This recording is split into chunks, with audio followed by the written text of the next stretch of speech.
Halo, selamat berjumpa kembali anak-anak di hari ini. Hari ini kita akan belajar di tema 2, subtema 1. Kita masuk pada pembelajaran 5 dan pembelajaran 6. Anak-anak, tujuan dari pembelajaran kita di hari ini yaitu anak-anak dapat menulis bentuk atau ciri-ciri benda berdasarkan wujudnya. Tujuan yang kedua adalah anak-anak dapat menulis manfaat menaati dan akibat tidak menaati aturan di sekolah. Tujuan yang ketiga adalah anak-anak dapat menyelesaikan perkalian bilangan. Kita langsung pada materi kita yang pertama, yaitu bentuk atau ciri-ciri benda. Nah, anak-anak, benda itu yang sudah kita pelajari di pembelajaran sebelumnya, benda itu memiliki bentuk atau ciri-ciri. Apa saja bentuk atau ciri-ciri benda? Anak-anak perhatikan teks bacaan berikut. Di situ berdasarkan wujudnya, benda itu dapat dibedakan menjadi 3 seperti yang sudah Ibu Guru sampaikan, bahwa ada benda padat, ada benda cair, dan ada benda gas. Benda padat adalah benda yang memiliki bentuk dan ukuran tetap. Contohnya misalnya ada kelereng, batu, pensil. Nah, 3 benda ini merupakan benda padat. Kenapa dibilang benda padat? Karena mereka memiliki bentuk dan ukuran yang tetap. Maksudnya adalah bahwa misalnya kelereng, batu, atau pensil ini kita pindahkan kemanapun, bentuknya tetap dan tidak berubah. Kelereng tetap dia bentuknya kelereng, batu tetap bentuknya batu, pensil tetap bentuknya pensil. Kalau kita masukkan pensil, kita taruh di meja misalnya, batu, kelereng, dan pensil kita taruh di meja, bentuknya tetap sama. Kita pindahkan ke gelas, bentuknya tetap kelereng, batu, dan pensil. Itulah contoh bentuk atau ciri-ciri dari benda padat. Nah, bagaimana dengan benda cair? Benda cair adalah benda yang memiliki ukuran tetap juga, tetapi bentuknya itu berubah-ubah sesuai dengan tempatnya atau wadahnya. Contohnya sirup di dalam botol.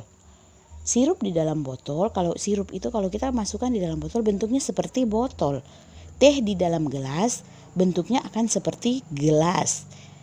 Atau mungkin air minum di dalam cangkir, bentuknya akan seperti cangkir. Tetapi kalau kita tuang misalnya tadi sirup yang di dalam botol, jika kita tuangkan ke dalam gelas, maka sirup tadi bentuknya akan seperti gelas. Banyaknya tetap sama, tetapi bentuknya yang berbeda. Ya. Kemudian benda gas.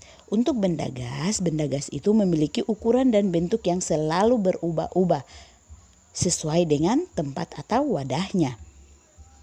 Jadi dia tidak selalu sama. Kalau wadah itu besar, berarti udara yang ada di dalamnya besar.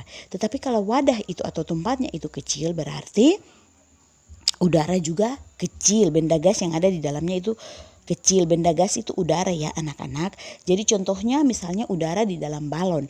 Balonnya kalau kita tiup kecil, berarti udara yang di dalamnya sedikit. Tetapi kalau balonnya kita tiup besar, berarti udara yang ada di dalam balon itu besar. Jadi benda gas itu memiliki ukuran dan bentuk yang selalu berubah-ubah. Ingat ya. Nah, itu anak-anak harus membedakannya. Mana bentuk benda padat, mana bentuk benda cair, dan mana bentuk benda gas. Oke, kita akan lanjutkan pada materi kita yang berikutnya, yaitu manfaat menaati dan akibat tidak menaati aturan. Nah, kalau kita mau bicara tentang aturan, itu banyak ya. Di rumah ada aturan, di sekolah pun ada aturan, di tempat bermain ada aturan, tempat wisata ada aturan. Aturan itu di mana-mana ada ya. Nah, sekarang yang kita mau pelajari ya anak-anak, yang kita mau pelajari adalah aturan di sekolah. Aturan di sekolah itu banyak anak-anak ya. Datang tepat waktu, menggunakan seragam yang lengkap, membersihkan halaman sekolah, membersihkan kelas, seperti itu, piket bersama ya. Iya, jadi di sekolah tuh kita juga punya aturan. Nah, sekarang anak-anak perhatikan tabel yang Ibu Guru tampilkan. Di sini adalah aturan yang ada di sekolah, misalnya datang ke sekolah tepat waktu. Kalau kita datang ke sekolah tepat waktu, apa manfaatnya?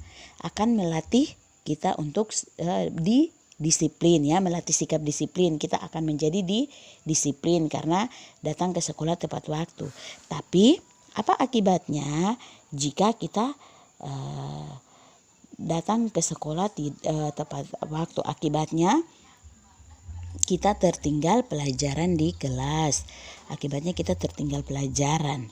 Kemudian ada aturan kedua, misalnya mengikuti kegiatan belajar dengan tenang.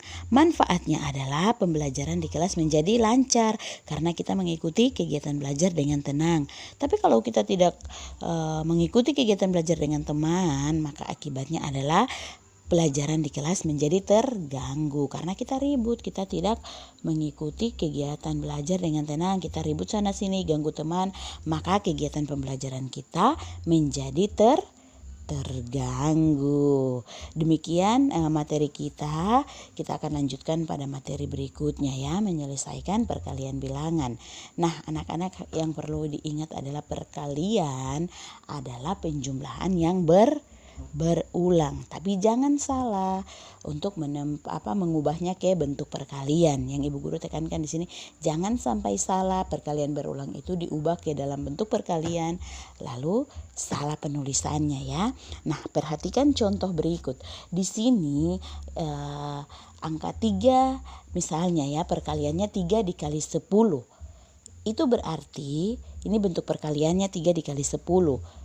Kalau kita ubah ke bentuk penjumlahan berulang, berarti 10 ditambahkan sebanyak 3 kali. Kalau anak-anak tulis 3 ditambahkan sebanyak 10 kali, berarti salah. Itu pernyataan yang salah ya. Jadi harusnya meskipun jawabannya sama-sama 30, tetapi cara kerjanya itu salah. 3 dikali 10 itu sama dengan 10 ditambahkan sebanyak 3 kali. Atau mungkin contoh yang berikut, 8 ditambahkan sebanyak 6 kali. Ini penjumlahan berulang. Kita ubah ke dalam bentuk perkalian. Berarti bentuk perkaliannya apa ya? Bentuk perkaliannya adalah berapa kali 8 ditambahkan? 6. 6 dikalikan dengan 8. Itu baru benar ya, bentuk perkalian yang benar. Tapi kalau ditulis 8 kali 6 berarti bentuk perkaliannya salah. Anak-anak bisa membedakan ya. Sama juga contoh yang berikutnya, ada 4 ditambahkan sebanyak 10 kali. 4 ditambahkan sebanyak 10 kali, kita ubah ke bentuk perkalian berarti 10 dikali 4, bukan 4 dikali 10. Bisa ya anak-anak? Ibu Guru harap dengan penjelasan Ibu Guru di hari ini anak-anak dapat memahami ya, dan penjelasan materi kali ini dapat bermanfaat bagi anak-anak sekalian. Sampai bertemu di pertemuan berikutnya. Terima kasih, salam sehat.